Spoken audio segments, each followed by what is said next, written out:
নমস্কার বন্ধুরা, JP computer থেকে তোমাদের সকলকে জানাই আন্তরিক শুভেচ্ছা এবং ভালোবাসা। অনেক সময় কি হয়, তোমাদেরকে কেউ তোমার ডকুমেন্ট তোমরা হোয়াটসঅ্যাপে পাঠাও, হোয়াটসঅ্যাপে যখনই পাঠাও সেই ছবিটি কিন্তু ট্যারা ব্যাকা থেকে যায়। তো আজকে তোমাদেরকে এমন একটা অ্যাপ সম্পর্কে বলবো, যেই অ্যাপটায় তুমি যে কোনো ছবি যদি ক্লিক করো বা যে কোনো ডকুমেন্টের ছবি ক্লিক করো, অটোমেটিকলি সেটা কারেকশান হয়ে যাবে এবং ভালো কোয়ালিটির হয়ে যাবে।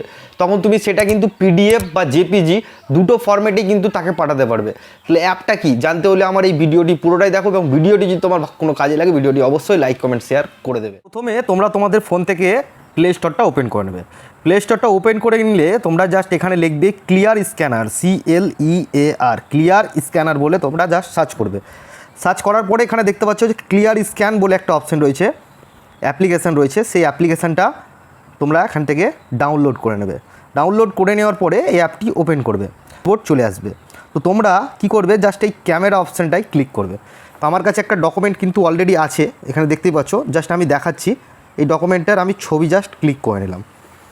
ক্লিক করলেই আমার এই ডকুমেন্টটা কিন্তু পুরোপুরিভাবে অটোমেটিকলি ক্রপ হয়ে গেল এবং ছবিটির হাই কোয়ালিটিও হয়ে গেল। দেখো ছবিটি আমি যদি জুম করি তাহলেও কিন্তু ফাটবে না।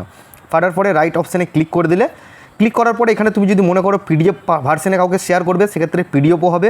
শেয়ার অপশানে গিয়ে তুমি কিন্তু এখানে পিডিএফভাবেও শেয়ার করতে পারবে। আর একটা অপশান রয়েছে, তুমি জাস্ট একটু ডকুমেন্টটা পিছন নিয়ে এলে এই শেয়ার অপশানে গিয়ে এখানে দেখতে পাচ্ছ শেয়ার অ্যাজ এ জেপিজি করেও কিন্তু তুমি কাউকে পাঠাতে পারবে। প্লাস এখানে আরও একটা ফিচার্স রয়েছে, হয়তো তোমাকে কেউ ডকুমেন্টের একটা কোনো ছবি পাঠালো, হয়তো তোমার সেই গ্যালারিতে আছে, তখন তুমি গ্যালারিতে গিয়ে হয়তো এই যে ডকুমেন্টটা আছে, এই ডকুমেন্টটা হয়তো আমি এটাকে পিডিএফ করে কাউকে পাঠাবো, তখন আমি এটা ক্লিক করলাম, ক্লিক করার পরে ওকে করলাম। দেখুন এটা একটা কিন্তু সাইজে চলে এলো।